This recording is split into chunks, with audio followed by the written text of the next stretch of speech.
You saw the thumbnail, you saw the title. Chronojet is here, and he's bringing with him not only his friends, but the correct timeline.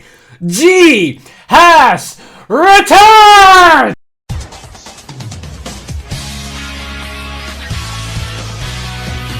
Stand up, Vanguard! Hey Cardfighters, welcome back to an extra edition of Cardfight Update, because yes, we got an entire new ride line for Brandgate, yes, we got a couple of new promos, yes, we got new cards for Lyrical Monasterio, but that all doesn't matter, because the only thing that matters today is Chronojet and his friends, his new mechanic, and the things it brings to standard, which we all know is G, which we all know is the best era of Vanguard. So without any further ado, let's take a look at these things and not go a bit over too fast, because there's a couple of things we need to talk about. Even though the amount of reveals weren't that many, the implication it brings is plentiful or bountiful, or whatever you want to call it. So first off, the most important thing that we were expecting today was Chronojet Dragon himself and his skill reveal.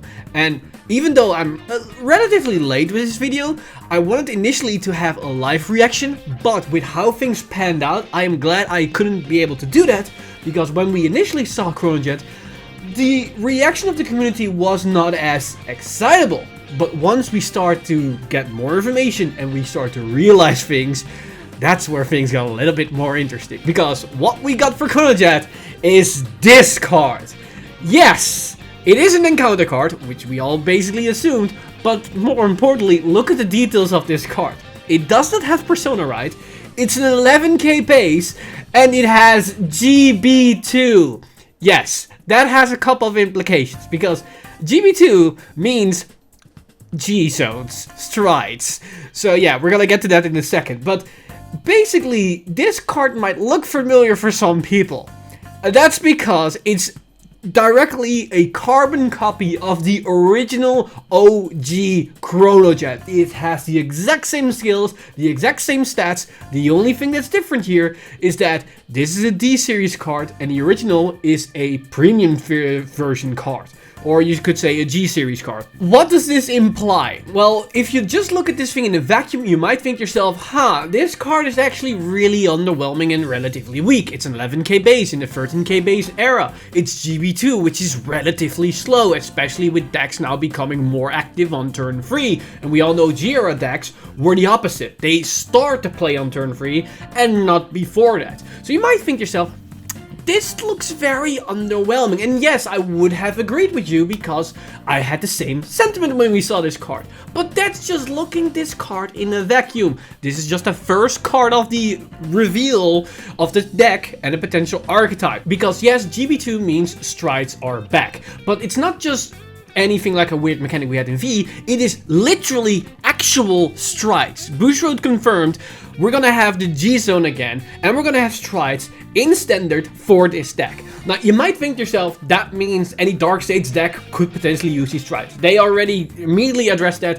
Only Chronojet specifically is able to stride. So even though Dark States will have a G-zone, so to speak, something like Bruce or Baron Magnus cannot be able to use those. Only Chronojet can stride in those units, which makes sense because it's Chronojet's mechanic. And even though Chronojet might not have the Persona right and potentially the 11k base, I would argue this doesn't hurt the card as much because of what other supports we're going to talk in a second. But I would also argue that the stride mechanic is a bit more consistent than a Persona Ride mechanic, because not only are you able to get strides every single turn, you don't have to get a specific copy in your hand to be able to rewrite, because that's the same issue that we had with Persona Blasting. It's relatively inconsistent. We've seen this already here with Overdress, but on top of that, this now also frees up 3 extra spots in your deck, because unlike what we had to do in GR, where you had to run 4 copies of your main Strider to be able to consistently ride to this, we have a ride deck.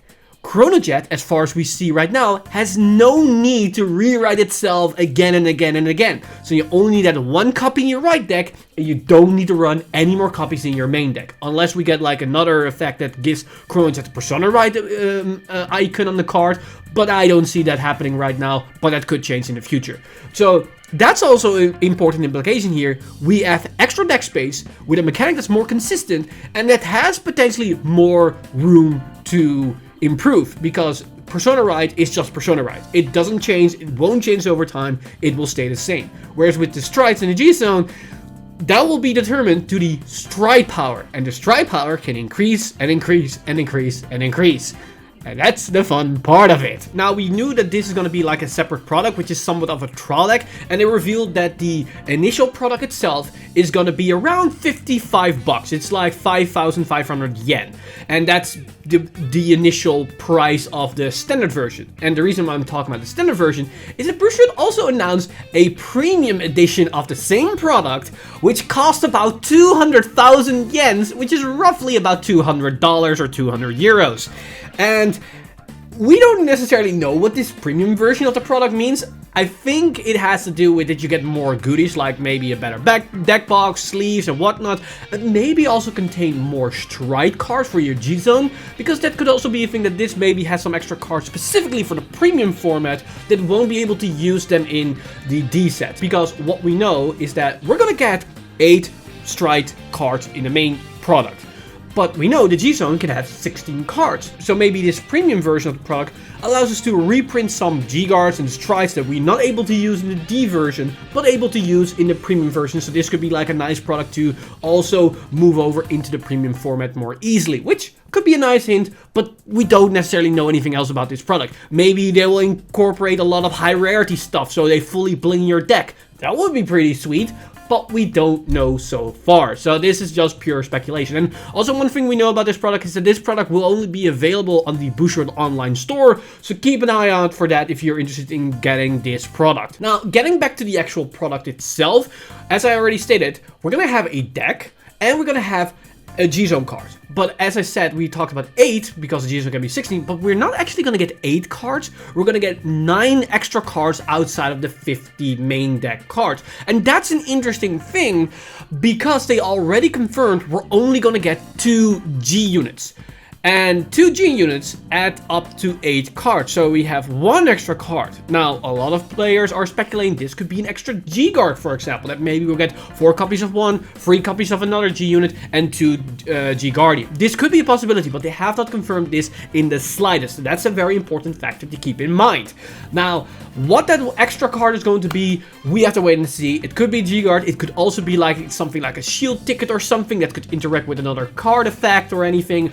We don't really know, so that's just pure speculation. And the extra thing that we know about this product is also gonna have like a critic counters and extra goodies, which makes sense because it's somewhat of a premium price, so we would assume a good deck box, extra stuff, and all the extra things attached to it. So that could be a really interesting product. Now, another thing that could come to mind with what the 9th card could be, I don't think it's going to be this, but it could be like a placeholder card for the G-Zone, because the G-Zone doesn't really exist in standard.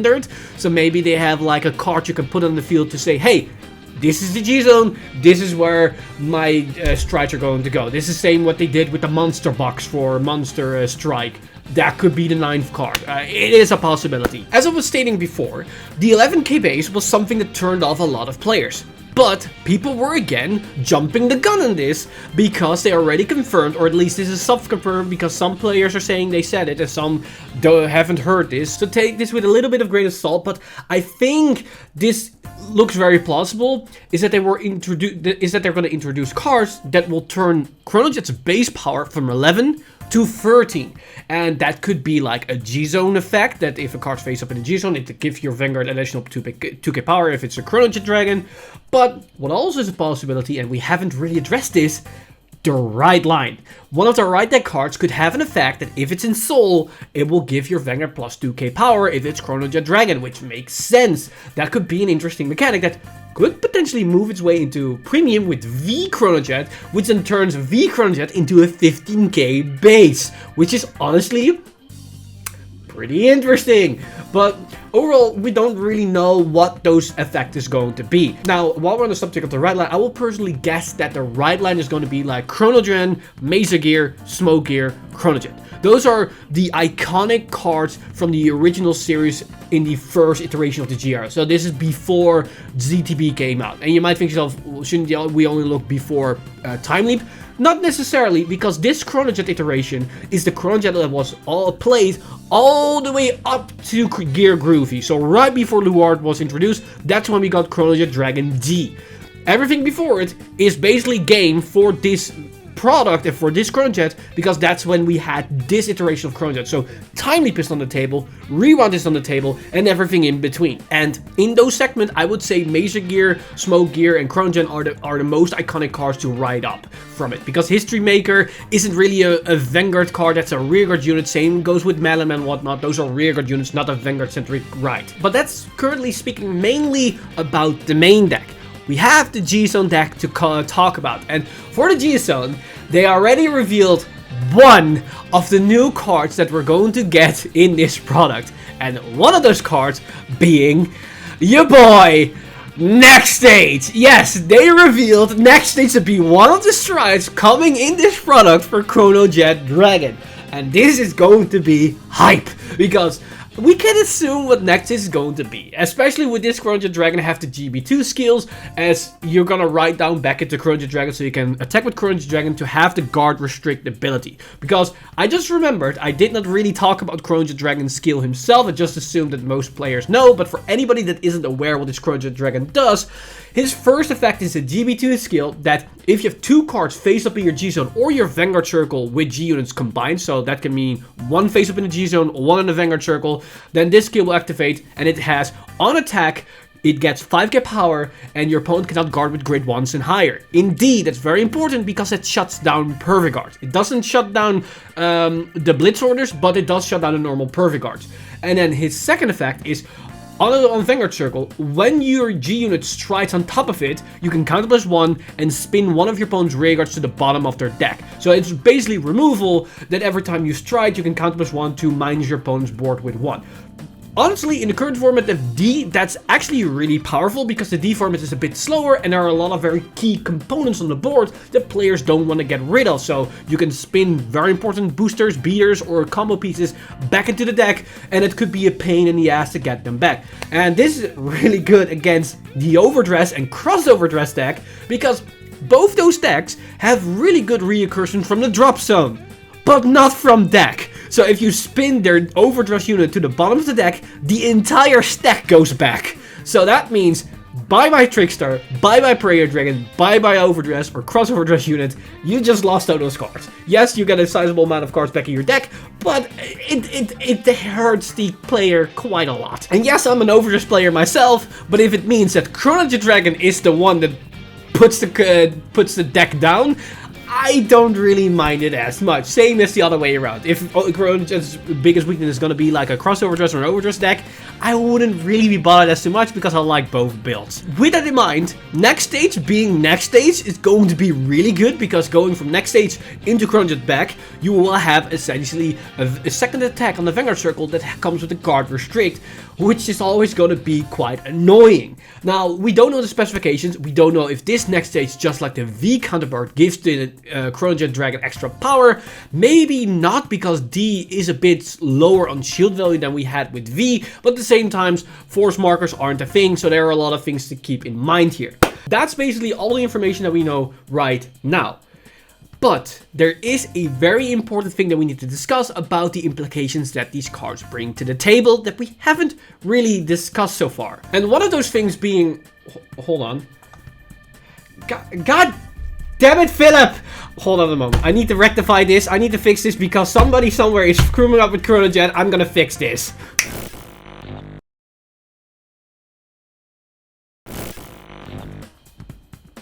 What even was that?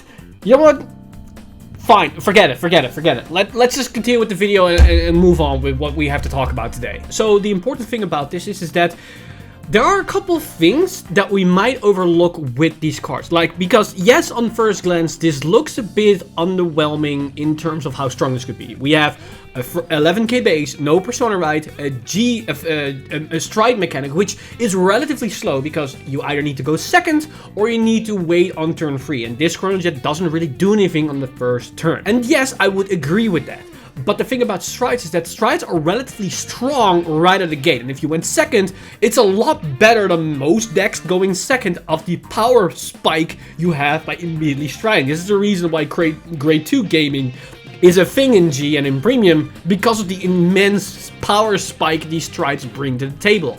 And with D, with lower shield value, no G guards and whatnot, that could be very, very powerful. And right now that we know of, you could basically throw the 11k base argument out of the window with this, now that we know there's potential of 13k base power. Now that's just talking about 11k base. Let's talk about the juicy part, the G-Zone. The G-Zone, this is where things are gonna get interesting, because players, and myself included, were speculating about a mechanic that emulates the G-Zone, like with set orders or whatnot, and that would have been cool, but I think this is much, much better for a whole plethora of reasons. First off, it doesn't clutter the deck. We don't have to run a wacky set order. We don't have to run main deck grade 4s that will clutter our deck build. We just have an extra deck with our G-Zone cards, separate from the main deck, which means we have 50 cards dedicated for our main game plan, and then the extra G-Zone cards for our finishers or power plays, which is way better than any wacky build. Yes,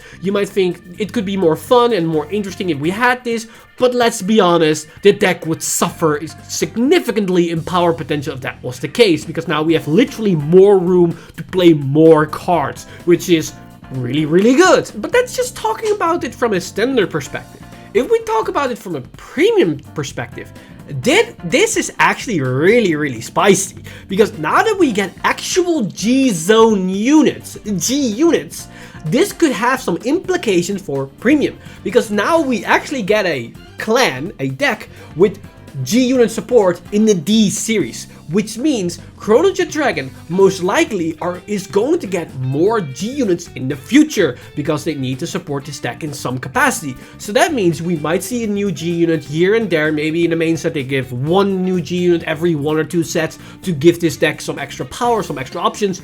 That might or might not impact D all too much, but this could impact Premium all too much, because that means Gear Chronicle is the only clan in Premium that will get regular support for the G-Zone, which is huge if one of those cards will have some impact. And Nextage could already have that impact, because if this Nextage is just a little bit better than the original Nextage in some capacity, aka it gives extra power to the new unit that appears on the Vanguard circle, it is less discard, it doesn't cost the counterblast, etc, etc, etc, then that is going to be a direct upgrade for Gear Groovy.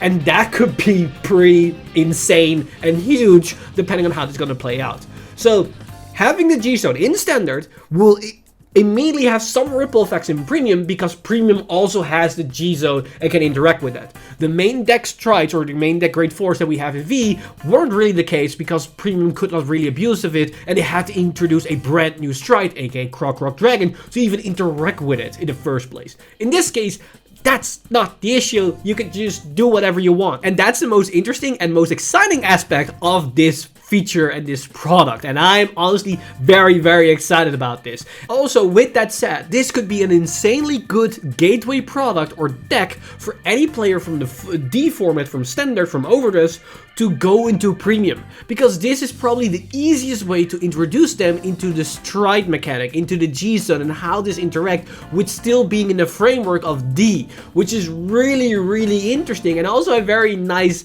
product that Chronojet is bringing to the game, because now they are actually trying to incorporate these formats together, because now you actually have ways to go from one format to another format without making these insane jumps. And as other creators and players have been pointing out, like Chris, this could be the gateway to other interesting products that will just introduce old mechanics for specific decks, like this Stride deck set, so a Legion deck set, a Limit Break deck set, and a cross-ride deck set. Everything like that is potentially possible if they introduce like old mechanics like this for a specific deck, which could be really, really interesting. And that's basically all we can really talk about for this review that we have for Gear Chronicle. One important thing that I want to give to you guys out there is be patient and don't jump the gun just yet. Even though we just saw one card, essentially Chronojet Dragon, a lot of players immediately jumped one or the two bandwagons. Either it was really good or it was very disappointing. But we only just saw one card one card of an entire product with G-Zone units as well. We don't even know the ride line, we don't know even the support card or what type of multi-tech engine this could potentially have. It's really too soon to say how good this is going to be. We just have to wait and see what these cards bring to the table and what the other stride units are. Because we know we're going to get 2 stride units, and one of them is Nextage. Now the question is, what is the other one? My personal hope for is Metallica Phoenix. But there are a lot of other options out there, and I'm very curious of what you guys think is going to be the second stride, as well as what you guys think of this product. Let me know in the comments down below about your thoughts about this product. One thing I haven't talked about is the lore implications of this product. I think some of you other lore fanatics out there can point out in the comments what this is all about, as lore-wise, this is a pretty cool product, and I like the implication lore-wise what this has. So let me know all your thoughts in the comment section down below. As always, this video has been brought to you by our lovely patrons over patreon.com/FanInsider. You guys are amazing. If you do want to support the channel or everything that's happening on the channel, you can simply go to patreon.com/FanInsider and become a patron as well. But with that said, I've Mr. Time Leap, and I'll see you guys in the next one!